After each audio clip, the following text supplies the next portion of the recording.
Hey everyone, welcome to another episode of Get Jash. Today I'm excited to have with me Sinead Quinn. So Sinead is a fellow Aussie, but living in the US, who you've lived there for the last 6.5 years or so.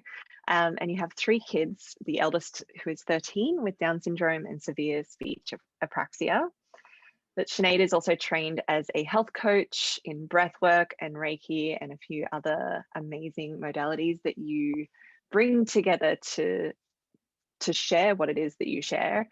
So thank you so much for coming on and having a chat with me. Thank you for inviting me. I feel very honored. Oh, I'm so and also to connect with so Australia happy. again. Yeah, I bet. I always like to connect back with Australia.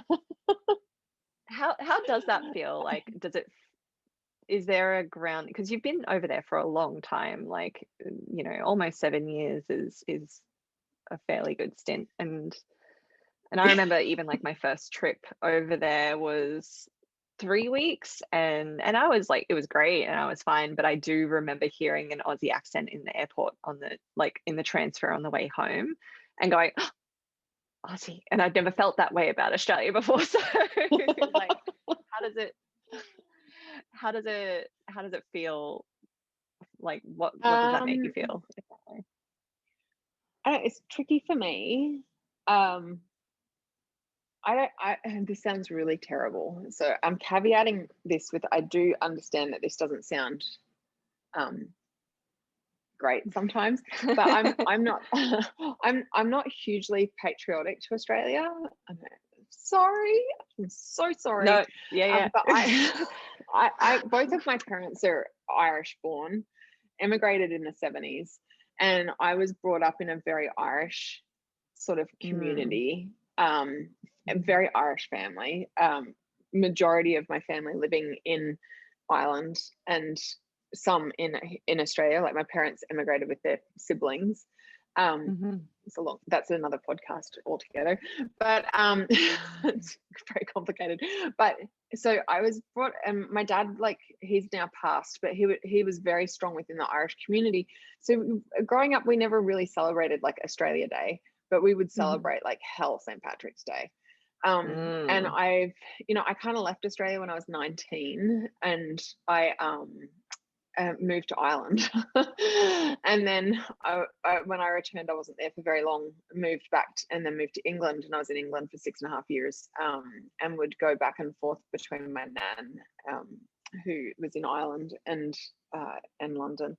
So I've only actually really lived in Australia for like 6 years in the past, like 22 years. Yeah. So but I do, my first couple of years in the US, I did feel that to a degree, but I always feel like I let people down because I never felt really grounded in Australia, I have to say. I don't think that's a letting down at all. It's just your experience, and it makes sense because you haven't spent a lot of your adult life in Australia. So it sounds it makes sense to me. Yeah, I do get excited though. Like I do get excited when I meet other Australians. It's just I just always feel like I feel bad. My husband's very patriotic though. My husband's very patriotic. He's very Aussie? He'll hear, yes, yeah, and he'll hear an Australian accent and he'll feel very. But yeah, I do. I think the biggest thing I find that's challenging, and it really is that I've been here for so long, and I do remember I think it was like my second trip back to Australia, because I was really craving family and I was really craving some of my friendships, because I found it really hard to actually crack into any community here when we first moved here. And I do remember returning and just feeling such a relief to not feel that every single word I was saying was being foot in mouth disease, because where we lived in California was so politically correct that I basically felt like I was just walking around with my foot permanently in my mouth. And that was really hard. And it was where we lived was just, it wasn't where we first lived wasn't a very pleasant experience, but now we live in Seattle and I love it. Like Seattle's so much friendlier and more opening and more just where we live now is a beautiful place. But yeah, I do. Yeah. I definitely craved Australia and this word I really struggle with, but familiarity in the first couple of years here, adjusting culturally. You kind of think that everyone speaks English, so you understand each other, culture, right? There's a culture shock for sure. Like it's hugely different. Especially depending on like where in the States you are, because there's different like almost dialects in different areas of the States too. Like it's just it's a lot. And definitely very strong differences in belief systems as well, as I think a lot of the world is familiar with seeing in the media. So that's as much as I'm going to touch up on that. Yeah, we don't need to weigh it down with that kind of stuff today, I don't think. No. But like in a way, speaking of languaging, so I'm going to call myself out, because when we were talking about, like when we're scheduling this in, because we're talking about a lot around your experience as a mum with a child with disabilities and the mental health impact of, and everything like that, because I feel like that's a really important conversation to have anyway. Yeah, just to bring that awareness. But so I'm gonna like call myself out here. So when we were initially talking, I used the word special needs rather than disabilities.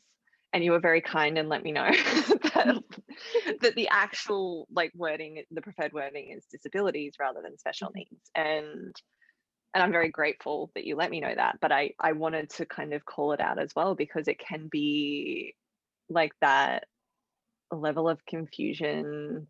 And I've spoken to guests like about, you know, like racism and everything like that. And it's the same kind of like confusion. It feels like the same kind of confusion in the sense of, I don't want to say the wrong thing, so I'm not going to say anything at all, or maybe I just won't refer to it at all or acknowledge it at all. And then but then there's like the lack of acknowledgement that can come out of that. So yeah, it's huge. I don't know what the actual question is, but like no, but let's expand on that, because there like that is cultural. It's not just like, it's not just within the disability community, it's also a cultural thing. But then it also within the disability community, and I call it the disability community.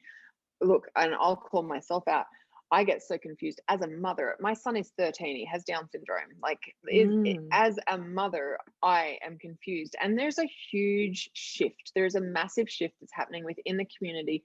And I think it also depends on what age your child is. So when you well, because so the word disability is being re-owned and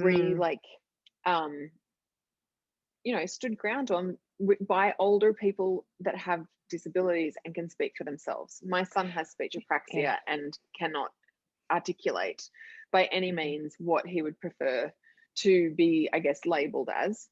But, you know, when I was handed my child, I was told he had special needs, you know, and you now see a lot of people saying, actually, my child isn't special. I don't want him to be referred to, or she to be referred to, as special. And they attach a lot of emotive feelings or thoughts around the term of using special needs. But adults that have, you know, disabilities, they don't want to be called special needs either. So to take from the people that do have a voice within our community, which are the adults that have disabilities, and they're re-owning it, because that's what's in the government paperwork, that's what's you know, in not so much the medical journals or so forth, but that's what the laws are all written of, and they're reclaiming that word because it has power behind it, and it is not a bad word. And you know, in historically, people used to think that disability was a bad word. Yeah, I remember when it was, oh, it's not a disability, it's differently abled. So it feels like it's a veering away from that and re-owning disability again. Is that right? Yes, is my understanding. Is my understanding. However, I think, you know, along with pronouns, you can also ask someone, what do they prefer? Because I'll call myself out at the beginning of my podcast intro, it says differently abled children, parents of children that have, that have different abilities. After I recorded that, speaking with more people, and when I held my event in March, a lot of people, because that was what I was told to use. And then I was told, no, actually, that's really offensive. Need to still record my intro. Same. But that was so I'm still learning. I am still learning within the community, and I think that there is a lot of confusion. I think, as with pronouns, it's best to often ask, like, how do you want to be referred to? But special needs is definitely on the way out. Personally, I'm not offended. I get rarely offended because I am very I acknowledge that until I knew better, I never did better. So until you learn, how are you going to know? And it also sounds like something that's ever evolving too. So much. And it really comes down to the person as well. So, I am not offended when someone refers to my child that he has special needs. However, I know a lot of people are, so I don't use that language anymore. But ask. Just my suggestion is always ask. But that's how I feel on it. And apparently differently able's on its way out too. Well, yeah, because it's from the outside, you watch it and you see people go through like I don't want to use the word phases because then it kind of trivializes it, and I don't mean it in that way, but like you watch like the different evolutions, the different evolutions of like, I watched it when it came in that differently abled was the phrasing, like, I'm not, like, he's not disabled or I'm not disabled, I'm differently abled. It's like, okay, cool, like if that feels empowering to you, fucking great, like that's awesome. I love that, cool. But then it's almost like keeping up with the evolution again and checking in, like I get to with this conversation and go, oh right, okay, that's and not. I will say there are some people that don't like disabled because they say that the word dis is negative, and that's why the differently abled came about. I actually love that people start owning disabled. I think that that's powerful to re-own it, but again, it's reclaiming. And there's also a movement to confuse it even more. There's even a movement within the autism community that it's actually, instead of to be called an autistic person is preferred. Then there's also, do not call me an autistic person. I am a person with Sinead. I'm a person with autism. So there's two schools of thought.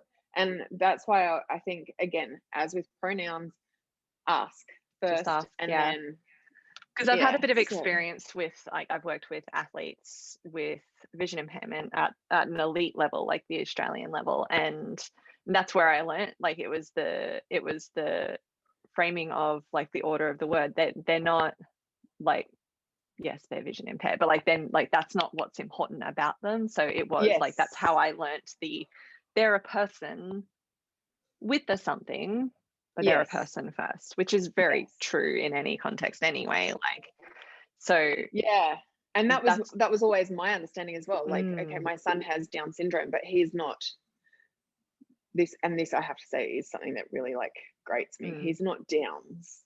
A lot of people will say he's Downs. I'm like, no, he is not Downs. First of all, it is Down syndrome.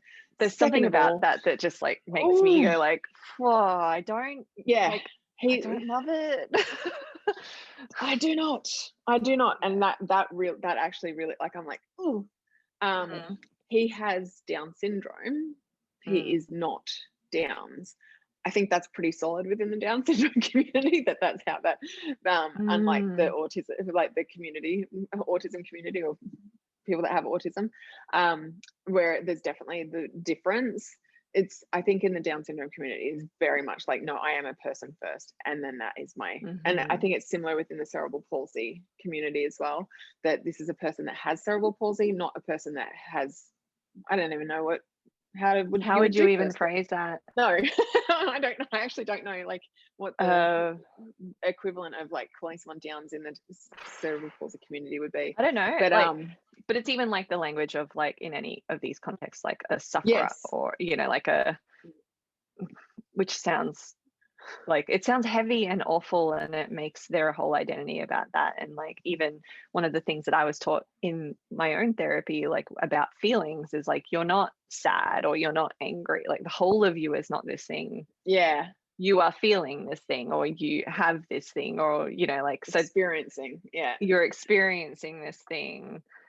And I know that's not exactly the same level of example, but it gives me context of going, yeah, of course, they're not like, the whole being isn't this condition or this diagnosis or this disability. It's a part of them, sure, it's like, but it's just, and it's such a minefield as well though, like it really is. And I am someone that really acknowledges that, but it took me a lot of healing to get to a place of where I wasn't triggered by someone saying something that was considered offensive.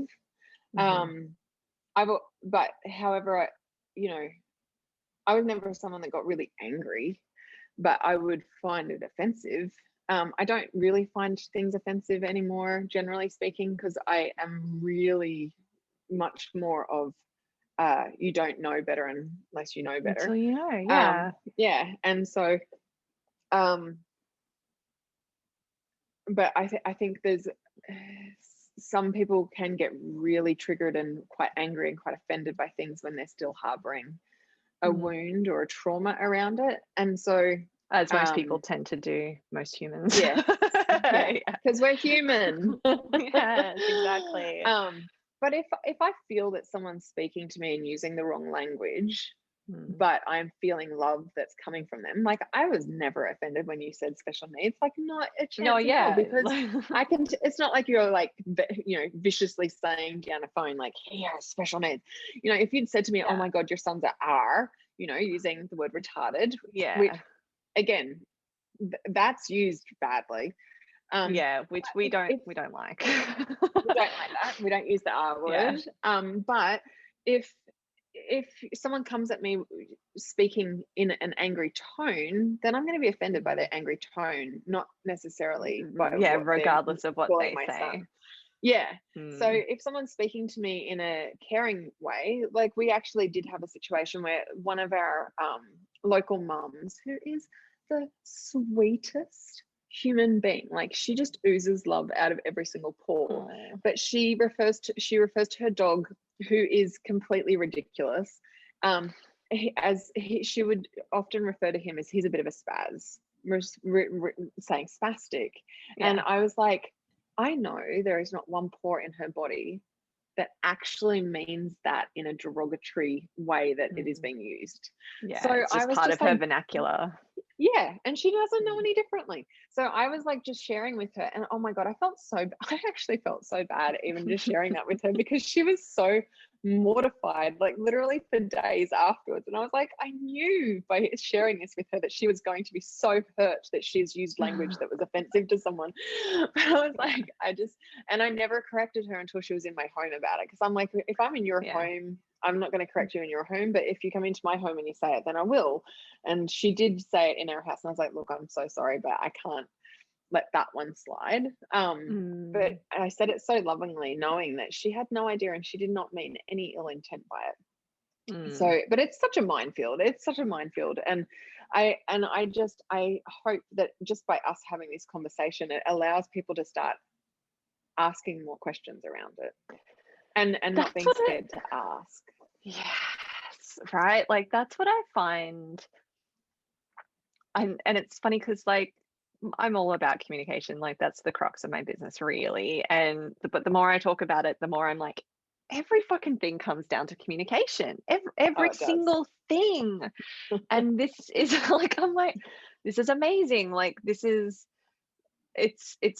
almost unbelievable how much it does come down to communication and like this fear of communicating, or this like expression of like how often do we avoid, we the royal we, the collective we,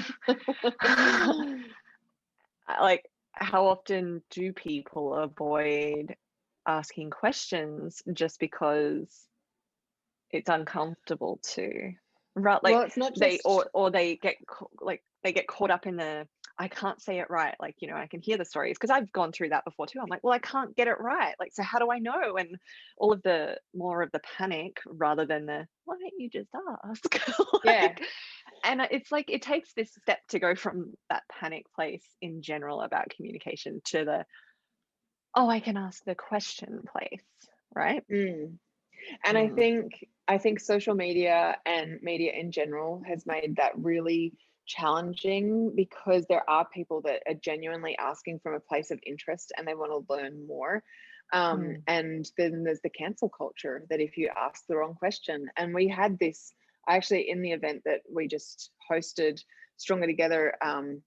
We had a diversity panel. So I had a co-host that was part of it, and the event was around talking and bringing to the forefront the mental health and other issues as parents of children that have disabilities, and what bringing, just creating the conversations so that people feel less alone, people feel heard and seen. And one of the things that we did was we held a diversity panel so that the conversations could be had, so people could understand what happens as a person of color within the disability community and what that looks like and what it feels like, so that as people of color they can be heard and they can be seen, because there is a lack of representation within the disability community, but also because there is, you know, as a white person that is privileged, I felt so nervous around it. And I even said to Amber, who's the co-host, I was like, I need you to do all the talking, because from my place of privilege, I'm scared of cancel culture and I'm scared of saying the wrong thing. And I recognize that that's all, in that position is literally the position of privilege, to not understand what to say, but I also didn't know where to turn to learn. And I was very, very fortunate that Amber Yeah. was a very safe place for me to ask those questions. And I think within a lot of different communities, there are people that are sick of answering questions. I'm not Yeah. one of them. I'll talk the leg off a chair.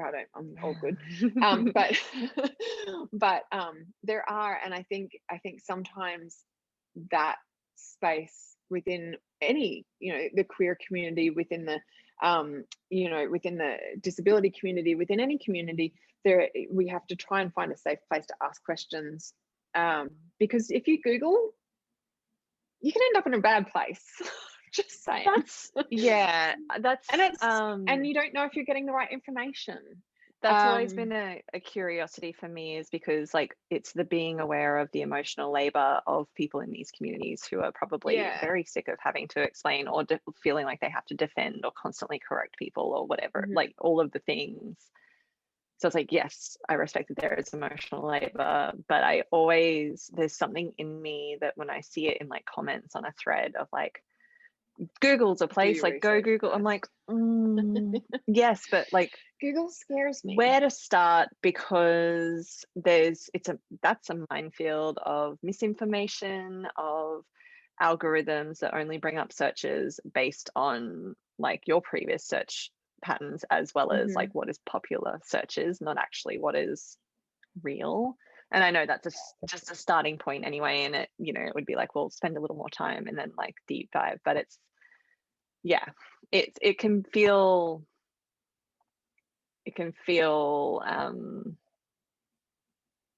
confronting, or like, it's not quite the word I want to use, but it can feel I like, think it's a bit scary. I find Google a bit scary, and because I worry that I get, and maybe it's just me as a generation because I'm older, I worry it's going to take me down the wrong path.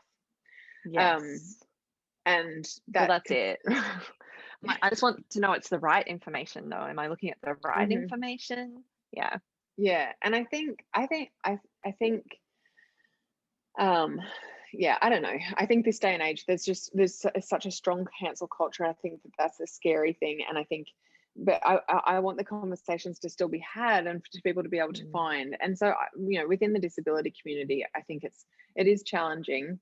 I think speaking to the generations that have a voice, that are disabled, that can share what they prefer, and also just asking, you know, and I mean, with my Black friends here in the US around the time of and I, you know, it started a long time ago, but when it really kicked off here with the Black Lives Matter, I was like, I didn't know. So I now will ask people like, you know, how do you want me to address, you know, because I don't want to get it wrong, because even within different communities, there's just different, you know, requests of things. So yeah, and I think it's just, but if we're comfortable to ask, you know, what is your preference, then I think we can start off on the right foot. I don't know. And I think, but you know what I mean. Something like that. Yeah, like I get what you mean. Like, because it is like that, and to me, it goes beyond just the more marginalized communities. It's almost like a human thing too, of like, just learn to ask more questions, because everything. Because it's less about making someone about their disability by asking, hey, how do you want to, like, you know, especially straight off the bat, like, bring it up in context also, rather than just like, hey, nice to meet you.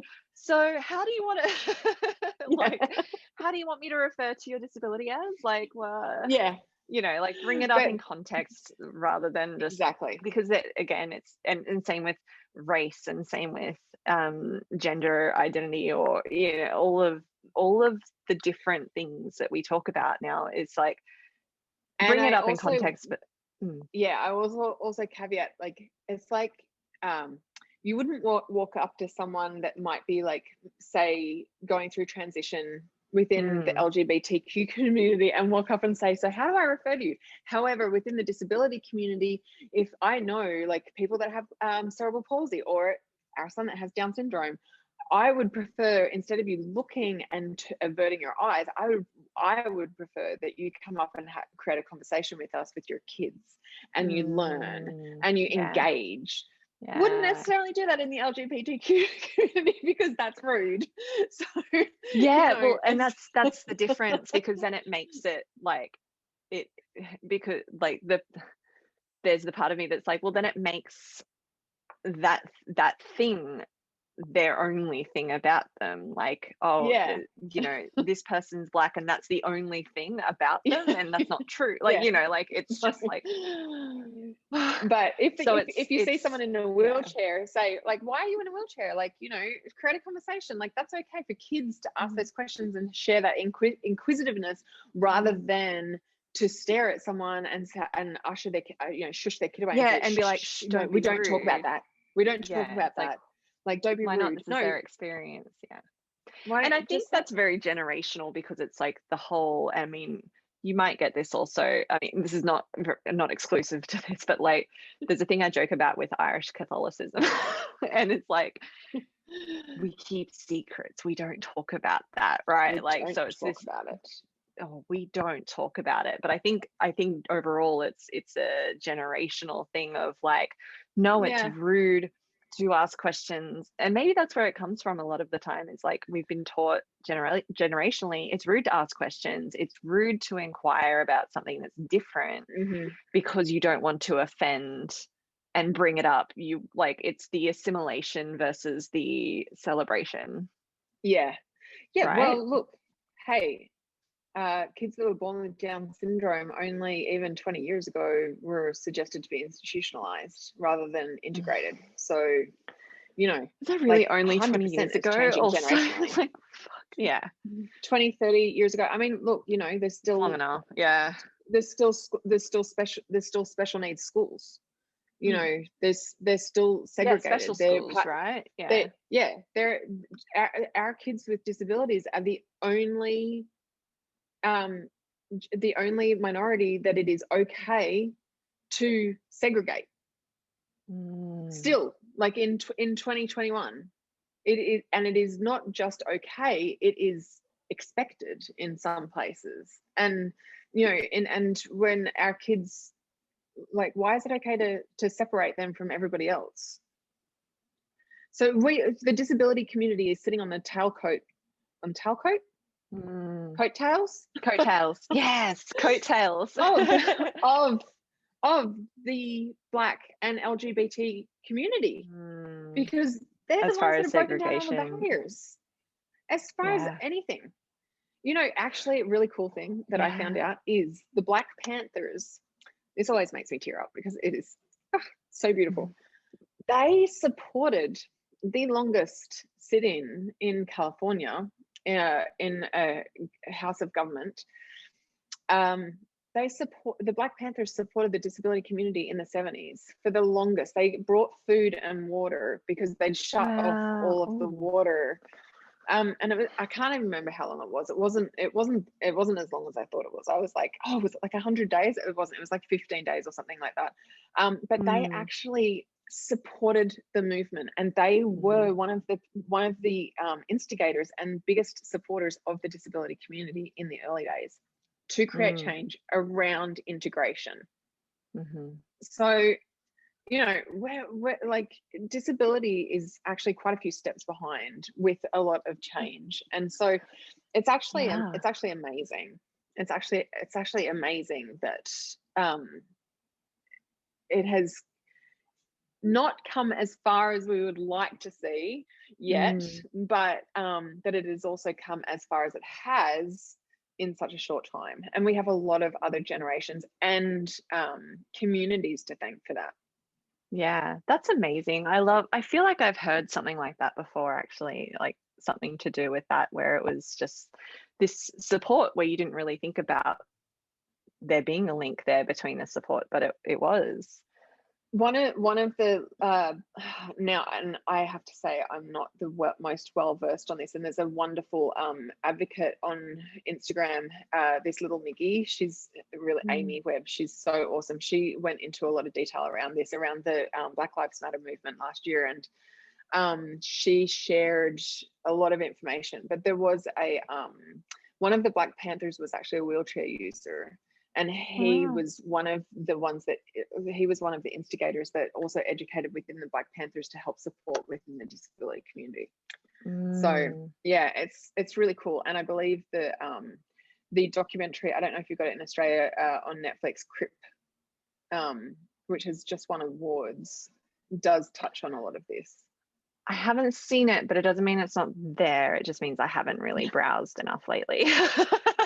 Yeah, I've just gone to like the regulars. I'm like, I need this instead. It was actually it was actually the first documentary that was produced by the Obamas after they came out of the presidency. Right. Yeah, gotcha. Okay. Yeah. It's just I have so many questions. So many more questions now. Like, I know we went totally off in a place where we weren't even talking about going. I love it so much. But like, it also, I'm like, it's probably not fair to ask like you to like solve all of these things that I have questions about now, but it makes me like, I'll share the experience instead. It makes me wonder like, okay, yeah, that's a really good point about segregation between the disabled community and like in schools and all of that. And then it makes me like, the rabbit hole that my mind goes down is like, okay, well, what is the reason for it? Right. Well, they need like adequately trained professionals and teachers because there are differences in learning needs. So that needs adequately trained. And a lot of teachers wouldn't necessarily have that training like in standard schooling. And then that's where I get to, I'm like, okay, so what's, hey, and funding. Yeah. So it's like, okay. And that's where I get to, because then it's like, what's the solution? Because that's my brain. It just wants to find the solution. It's like, cool. Okay. So what's the solution? Let's figure it out. Yeah. But And yeah, it I'm just and I look, the inclusion and integration, that it's not the sword that I'm dying on. It's not, but mm, so I don't have the answers. But there are people that really fight, and they fight in government, and they petition, and yeah, they do all of that. And while you know, my sword is mental health and yes, speaking up for the mothers. And the reason for that yeah. is I want you to share about that too, for sure. well, honestly, the reason for that is because that the inclusion and everything, like obviously I want it, Mm, but it's not the sword that I'm willing to die on, because that's not my strong suit. My strong suit and my passion is around mental health and health. And mhm, if I am able to empower more women within the community, with more mothers within the disability community to advocate harder for their kids, then our kids, next generation, yeah, are the ones that are going to win. yeah, So, yeah. but these women cannot continue to stand up in Congress or stand up in Parliament in Australia, and they can't continue to have all of that energy to fight for their kids when they're dying younger, and when their mental health Mm, is suffering, and when their health is declining at a faster rate, and when they're feeling and experiencing stress at such higher levels because they are in combat against, mm, to change laws, to so while that's not my wheelhouse, my wheelhouse is to support those women so that they can create all of this amazing phenomenal change within our community. Because then when they're in empowered and enabled, who wins? yeah. Everyone. Everyone wins. Like it's Everyone. not just one little thing over here. It's like actually I get when chills when I these think be I know, I'm like, I'm in it. I'm like, yes, like because it's when they have resources to about it. manage or mitigate their stress because the stress is higher because not only are you lobbying for legislation, but also you're living with it every day. Exactly. And there's like, no matter what way you look at it, there is extra in your day. Mm, Like mhm, there is, if it's not dealing with doctors that don't know what the hell they're talking about, or mm, it is doctors that know what they're talking about, and you have loads of extra things to do. Like, an example is, and people see Down syndrome and they're like, oh, they're so cute. They're cute to an age. They still go through puberty. They still have teenage angst. They still, all the mm, things. And they stop being cute, but he still has, my son has, he chokes very easily because he has low tone mhm, in his throat. He's got speech apraxia. We have to keep regular checks on his thyroid and things like that. And a lot of kids with Down syndrome are born with heart defects. So mhm, we were not of that, like he was fine, thank goodness. But a lot of kids in Down syndrome community, deal with open heart surgery within the first year of life. So there are still a lot of things. And then, behaviorally, a lot of kids toilet train later, or, struggle with, discrimination or speech or mm, all of these things. So you're constantly dealing with something else, as well as life, as well mm. as And your life parents is get big sick, enough as it your car is. breaks Yeah. down, your childcare falls through, you get the flu. So then Mm. you A I pandemic often happens. a pandemic happens, and you can't get to any therapy. Great. Yeah. So, And you're cut off from family and community and yeah. and if your child is a wheelchair user, it's been a lot through social media at the moment about Mm, airlines like breaking wheelchairs, which actually happens way more frequently than what you would think. So there's or accessibility, because if your kid is still in a wheelchair, so you're constantly like having to think ahead. If mm, you have a child that has behavioral issues with autism or ADHD, then sometimes you're dealing with medications, and so you are constantly juggling and problem solving all the mm, time, as well as, sometimes walking into a situation and, you know are we going to be judged? is yeah. are we going to be discriminated against? What's going to happen? And these are all things that happen constantly, and they're not things that are on a radar of your average parent. And I know this because I've got two other kids. Mm, I yeah. know what's on my radar for them when I walk into a room, and I know what's on my radar for my son. And yeah, so there is extra stress, and Mhm, it's even been, there is research to show that mothers that have children with disabilities can at times, not always, but can at times carry the same levels of measurable stress that a soldier does in combat. And I remember the first time I read which that. is huge. It's insane. And I remember the first time I read that, I almost like fell off my chair, and not just dramatically. Like I was like, this is insane. Not to be dramatic or anything. But when I stopped and really thought about it, I was like, yeah, I get that. If you're arguing with someone for your child's right to live or to be seen or heard, and you're doing it constantly, like, yeah, yes, It's stressful.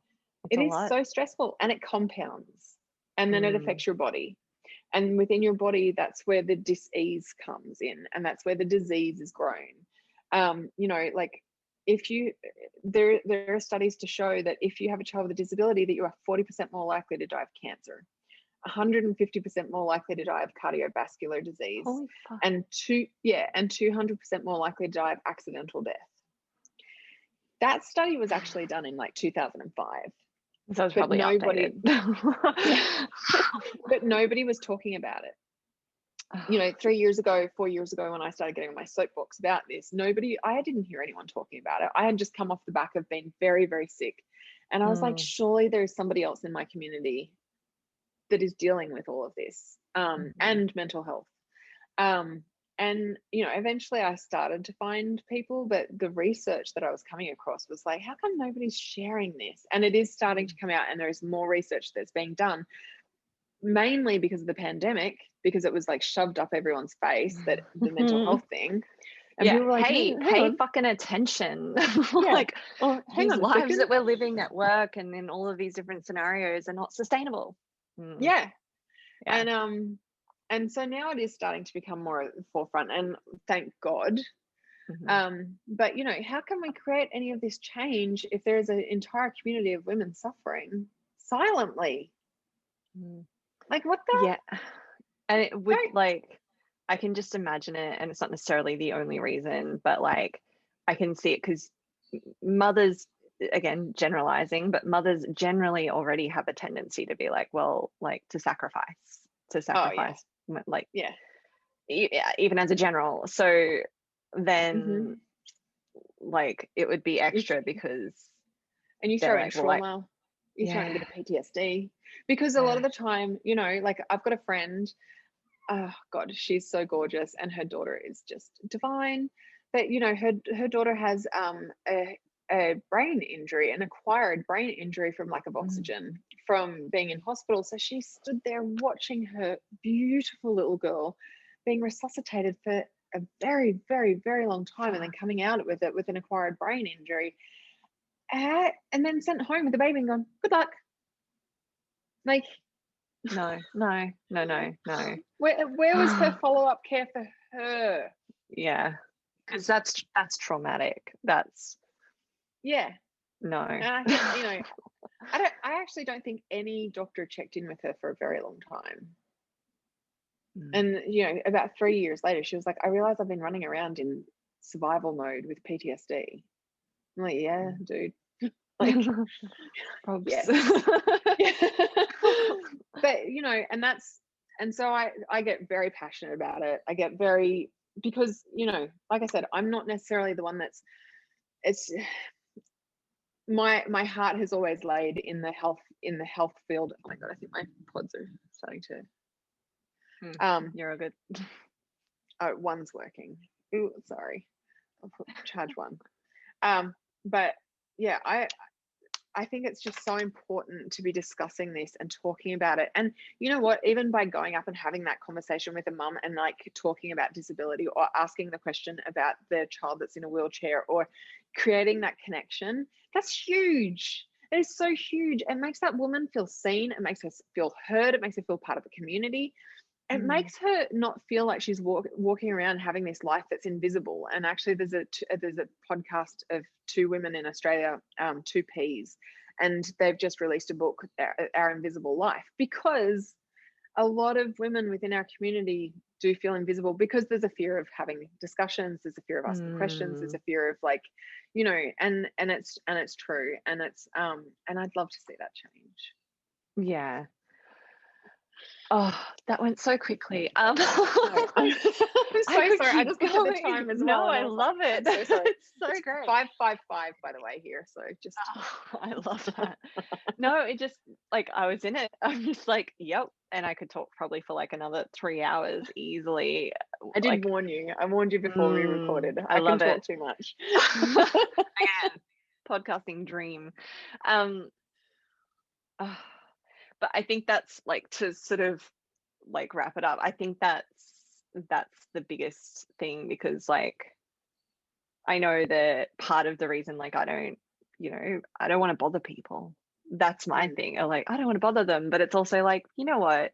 This isn't about my discomfort in like, it's like also checking in and going, oh, that might not be a great time, or Yeah.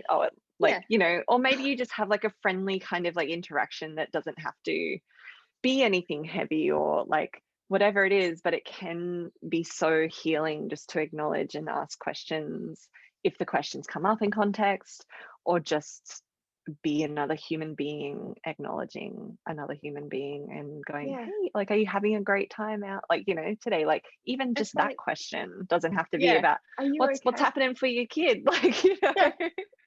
How are you going? yeah, I how know, you and I doing? Are think you there's having a just, great time? yeah, how's your day? It's like I remember having, a new baby, and a lot of new mums say, like, if you see a mum struggling and there's a child throwing a tantrum, don't stand there and judge them. Go over and say, can I help you? Yeah. Yeah. Yeah. That's it. It's just human connection. Like, when did we lose the humanness? I don't know. When we were taught to be polite over anything else. That's I think my answer. I'm gonna stick to it. I think it's coming back though. I think the I think so. humanness is coming back, and and I'm so happy to see it coming back. Yeah. Oh my God. Thank you for sharing your experience, or at least part of your experience. I know it's not the whole part by any means, but thank you for sharing. Is there anywhere that people can follow you? I know you're not necessarily working at the moment, but is there anywhere that people can follow you and your Yeah, I'm journey? still on social. So Sinead Quinn official on Instagram. That's probably where I am the most active. Cool. And I'll my include it podcast. in the. Yeah, I'll cool. include it And my all in the show notes as well. Yeah. cool. And my podcast is Finding Happy. The podcast, I had to do the podcast at the end of that. But there's like 30 odd episodes there, even though I'm taking a break at the moment.